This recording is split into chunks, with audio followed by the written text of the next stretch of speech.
Hello student. তো আজকে আমরা দ্বিতীয় ক্লাস নিয়ে এসেছি। আগের দিনের ক্লাসে আমরা ত্রুটির গণনাটা দেখেছিলাম, সেখানে কয়েকটা প্রবলেম আমরা করেছিলাম। তো আজকেও আমরা সেকেন্ড ক্লাসে সিগনিফিক্যান্ট ফিগার অথবা তাৎপর্যপূর্ণ অঙ্ক সংখ্যা অথবা সার্থক অঙ্ক সংখ্যা কী জিনিস সেটা আমরা দেখব। তো চলো শুরু করা যাক। তো প্রথমে ডেফিনেশনটা আমরা দেখে নেব।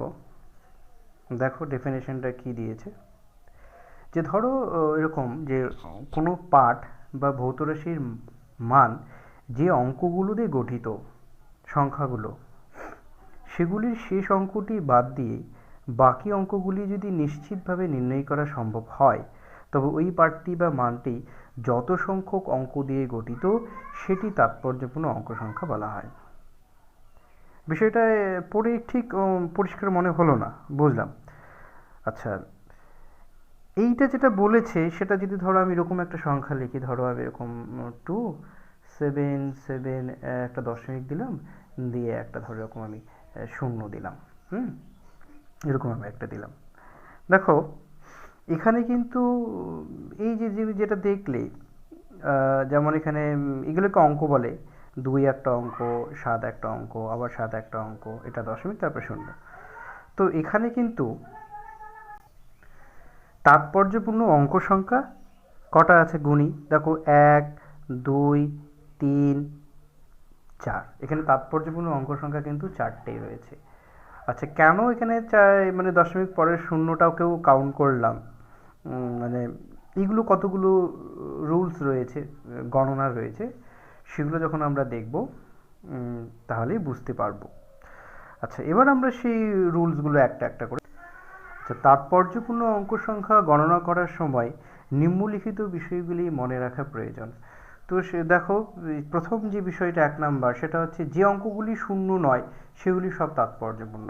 আচ্ছা, এরকম একটা অঙ্ক দেখো 26467.89, এখানে কিন্তু কোনো একটা অঙ্ক শূন্য নয়, তাহলে এখানে কটা রয়েছে গুণী, 1 2 3 4 5 6 7, তার মানে এইটার তাৎপর্যপূর্ণ অঙ্ক সংখ্যা, তাৎপর্যপূর্ণ অঙ্ক সংখ্যা সেটা কিন্তু আমার দাঁড়াচ্ছে 7। মোটামুটি একটু কিন্তু বোঝা গেল আগে এই এক্সাম্পলটা দিয়ে। আচ্ছা, এরকম আর একটা রুলস রয়েছে, দেখো যে কোনো সংখ্যা তাৎপর্যপূর্ণ অঙ্ক সংখ্যা নির্ণয় করার সময় সংখ্যাটির সব থেকে বাঁদিকে থাকা প্রথম অশূন্য নন জিরো যেটাকে বলা হচ্ছে অঙ্ক থেকে গণনা শুরু করতে হবে। তাহলে ধরো আমি যদি এরকম একটা সংখ্যা লিখি, যেমন ধরো 0.00, তারপরে ধরো 6923, এরকম একটা আমি অঙ্ক লিখলাম। এবার দেখো সব থেকে বাদিক কিন্তু আমার এইটা, সব থেকে বাদিক আমার এইটা হচ্ছে, তাহলে তারপর এইটা, তারপর এইটা, এইভাবে কিন্তু আমাকে কাউন্ট করতে হবে। কিন্তু এখানে বলে দিয়েছে দেখো যে সংখ্যাটির সব থেকে বাদিকে থাকা প্রথম অশূন্য সংখ্যা থেকে গণনা শুরু করতে হবে। তাহলে এইটা শূন্য সংখ্যা, এইটা শূন্য সংখ্যা, এইটাও শূন্য সংখ্যা, এটাকে কিন্তু আমাকে বাদ দিতে হবে। তাহলে অশূন্য সংখ্যা কিন্তু শুরু হচ্ছে এখান থেকে, তাহলে এখান থেকে কাউন্ট, তাহলে এটা আমার 1 2 3 4, তার মানে এখানে কিন্তু তাৎপর্যপূর্ণ অঙ্ক সংখ্যা আমার দাঁড়ালো 4, 4টি। ঠিক আছে, নিশ্চয়ই এইটা তোমাদের একটু বোঝা গেল। আচ্ছা, 3 নম্বর যে নিয়মটা সেটা বলেছে যে দুটি অশূন্য অঙ্কের মাঝে থাকা শূন্যগুলি কিন্তু তাৎপর্যপূর্ণ। যেমন ধরো এরকম যদি আমি একটা সংখ্যা লিখি 207, তারপরে ধরো এরকম দশমিক দিলাম, দিয়ে ধরো আমি এরকম 45 দিলাম। এবার তোমাকে বলা হচ্ছে যে এই যে সংখ্যাটা আমি লিখেছি সে তাৎপর্যপূর্ণ অঙ্ক সংখ্যা কত। তাহলে এটা কিন্তু তাহলে 1 2 3 4 5, এবার কিন্তু আমার সিগনিফিকেন্ট ফিগার বা তাৎপর্যপূর্ণ অঙ্ক সংখ্যা কিন্তু আমার 5টি দাঁড়ালো। নিশ্চয়ই বোঝা গেল, এই শূন্যটা কিন্তু দুটো সংখ্যার মাঝে রয়েছে, তাহলে মাঝের যদি এরকম 0 পড়ে তাহলে সেটা কিন্তু তাৎপর্যপূর্ণ হবে। আচ্ছা, আর একটা এরকম দেখায়, ধরো এরকম আমি 2007 দিয়ে দিলাম, তারপরে দিলাম ধরো এখানে 63, এই দুটোও কিন্তু কাউন্টের মধ্যে পড়বে। তাহলে আমার কত আসছে, 1 2 3 4 5 6, এখানে কিন্তু তাহলে 6টি কিন্তু তাৎপর্যপূর্ণ অঙ্ক সংখ্যা দাঁড়ালো। আচ্ছা, এর পরের নাম্বারটা দেখি কি দেওয়া আছে। পরের নাম্বারটায় বলা আছে যে দশমিক বিন্দু ও তার ডান দিকে থাকা প্রথম শূন্যগুলি যেগুলি অশূন্য অঙ্কের প্রথমে থাকে সেগুলি তাৎপর্যপূর্ণ নয়। যেমন দেখো এইটা আর কি, যে এইটা হচ্ছে তোমার দশমিক বিন্দু, তার সামনে একটা শূন্য, তারপরে প্রথমে শূন্য, তার মানে এগুলোকে বাদ দিতে হবে আর কি, এগুলো কাউন্টের মধ্যে আসবে না, এটাই বলতে চেয়েছি। এরকম একটা এক্সাম্পল আমরা আগেই দেখলাম। তাহলে এইটা দাঁড়াচ্ছে আমার 3টে, কিন্তু তাহলে এখানে তাৎপর্যপূর্ণ অঙ্ক সংখ্যা কিন্তু 3টে রয়েছে। এটা কিন্তু মনে রাখতে হবে। আচ্ছা, পরের পয়েন্টটা দেখি কি রয়েছে, যে বলছে কিন্তু দশমিক বিন্দু ডান দিকে থাকা শূন্যগুলি কিন্তু তাৎপর্যপূর্ণ হবে। দশমিক থাকা ডান দিকে শূন্য, যেমন ধরো এরকম যদি আমি লিখি, ধরো এরকম 633.0 দিলাম, ধরো এটা দশমিক বিন্দু, তার ডান দিকে কিন্তু পড়লো। এবার কিন্তু বাবা তাৎপর্যপূর্ণ অঙ্ক সংখ্যা কিন্তু হলো 4টি। হ্যাঁ, এটা কিন্তু খেয়াল যেন থাকে। আচ্ছা, এরকম আরও এক্সাম্পল আমি দিতে পারি, ধরো এরকম 277.0 দিলাম, এখানেও কিন্তু তাৎপর্যপূর্ণ অঙ্ক সংখ্যা দাঁড়ালো 4টি। আচ্ছা, এটাও আমরা বুঝলাম। আচ্ছা, এরপরে যেটা রয়েছে সেটা দেখো, যে কোনো ভৌত রাশির মানের একক পরিবর্তন করার জন্য যদি দশমিক বিন্দু তুলে দিয়ে অতিরিক্ত শূন্য বসালেও সেগুলি তাৎপর্যপূর্ণ নয়। মানে ধরো কীরকম ব্যাপারটা দাঁড়াচ্ছে, ধরো আমি এরকম ধরো 46 আমার এটা কেজি রয়েছে, এরকম একটা একক রয়েছে কেজি। এবার কেজিকে তো গ্রাম বানাতে গেলে আমাকে শূন্য বসাতে হয়, হাজার দিয়ে গুণ করে দিতে হয়। এবার এইটাকে যদি আমি গ্রাম বানাই তাহলে আমার দাঁড়াচ্ছে 46-এর পরে 1, 2, 3টে গ্রাম। তাহলে দেখো এখানে কিন্তু সংখ্যা আমার 3টে অ্যাড হলো, এখানে কিন্তু 2টো রয়েছে, তাহলে এটা তাৎপর্যপূর্ণ অঙ্ক সংখ্যা কিন্তু 2টি দাঁড়াচ্ছিল, তাই না? এখানে কিন্তু 2টিই থাকবে, এটা কিন্তু কখনোই চেঞ্জ হবে না। তাহলে এটা একটা নিয়ম রয়েছে লেখার আর কি। আমি যদি 46টাকে এইভাবে লিখি, তো 46টাকে আমি তো এইভাবে লিখতেই পারি, 10⁻³ তারপরে আমি গ্রাম বসাতেই পারি, তাই না? তো এই যে দেখো তোমার এই যে পাওয়ার যেটা থাকছে আর কি, তাহলে এই ফরম্যাটে যদি কোনো কিছু সংখ্যা থাকে গুণের সঙ্গে একটা পাওয়ার দিয়ে, তাহলে এইটাকে কিন্তু কাউন্টের মধ্যে আনা হয় না, এটা বাদ। তাহলে আমার এখানে কিন্তু এগেইন সিগনিফিকেন্ট ফিগার অথবা তাৎপর্যপূর্ণ অঙ্ক সংখ্যা কিন্তু 2টি দাঁড়ালো। পরের যে নাম্বারটা রয়েছে, যে নিয়মটা, যে গুণ বা ভাগের সময় যে দুটি সংখ্যা নিয়ে গুণ বা ভাগ করা হয় তাদের মধ্যে যার তাৎপর্যপূর্ণ অঙ্ক সংখ্যা কম, গুণ বা ভাগের উত্তরে সেই কম সংখ্যক তাৎপর্যপূর্ণ সংখ্যা নির্ণয় করা হয়। তার মানে ব্যাপারটা দাঁড়াচ্ছে, যদি আমি একটা সংখ্যা নিই যেখানে গুণ এবং ভাগ দুটোই করতে হচ্ছে, ধরো 2.38 তারপরে ইন্টু 4.569, হ্যাঁ, ডিভাইডেড বাই আমার দাঁড়াচ্ছে হচ্ছে এনিথিং একটা সংখ্যা, ধরো তোমার 2.469 এরকম আমি একটা সংখ্যা দিলাম, ধরো।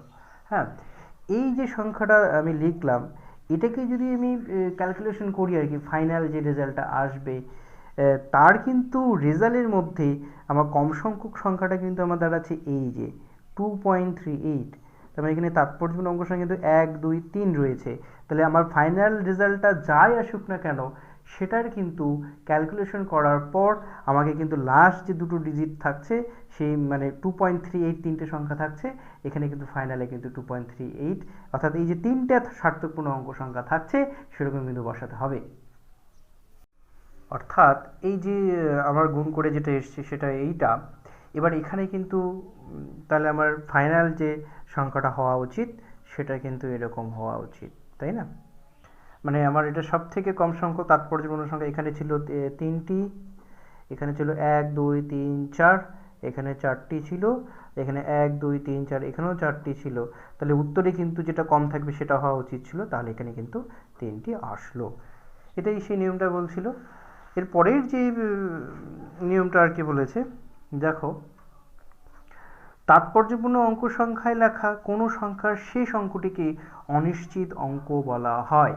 মানে বাইরের যে অঙ্কটা থাকে আর কি, যেমন ধরো আমি যদি এরকম একটা সংখ্যা লিখি 468.0, এখানে ধরো তাৎপর্যপূর্ণ অঙ্ক সংখ্যা কিন্তু আমার 4টি, তাহলে কিন্তু এই সংখ্যাটা হচ্ছে আমার অনিশ্চিত সংখ্যা। হ্যাঁ, এটাকে বলা হয়েছে এরকম, কিন্তু কাউন্টে নিতে হবে। তারপরে ধরো আমি এরকম একটা সংখ্যা লিখলাম, ধরো 277, তিনটে সংখ্যা লিখলাম। এখানে লাস্ট অঙ্কটি কিন্তু আমার অনিশ্চিত। ব্যাপারটা বিষয়টা এরকম যে শূন্য মানেই অনিশ্চিত সেরকম কিন্তু ব্যাপারটা নয়। ধরো আর একটা আমি সংখ্যাতে বোঝাচ্ছি, 4 6 9, তারপর ধরো 2 রয়েছে, তাহলে এই 2টা কিন্তু আমার এখানে অনিশ্চিত।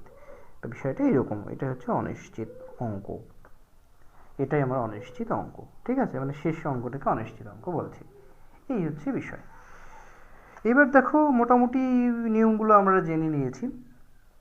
এইবার বিগত সালে একরকম একটা অঙ্ক এসেছিল পরীক্ষায়, সেটা আমি তোমাদের দেখাচ্ছি যে এরকম একটা অঙ্ক, 1 নম্বর অঙ্কটা দেখো যে 0.06900-তে কয়টি সার্থক সংখ্যা, যেটাকে সিগনিফিক্যান্ট ডিজিট বলছে, আছে। এরকমই অঙ্কটা দিয়েছিল। সার্থক সংখ্যা মানেই তাৎপর্যপূর্ণ অঙ্ক সংখ্যা। তো এখানে দেখো আমরা প্রথমে শূন্য রয়েছে, এটাকে ধরবো না, দশমিকের পরে শূন্য থাকলে সেটাকেও ধরবো না, তাহলে এই দুটো কিন্তু বাদ। ঠিক আছে, তারপরে দেখো অশূন্য সংখ্যা 6, তারপরে 9, বাট পরের শূন্যগুলো কিন্তু কাউন্টের মধ্যে আসবে, তাহলে এই সবটি কিন্তু কাউন্টের মধ্যে এলো।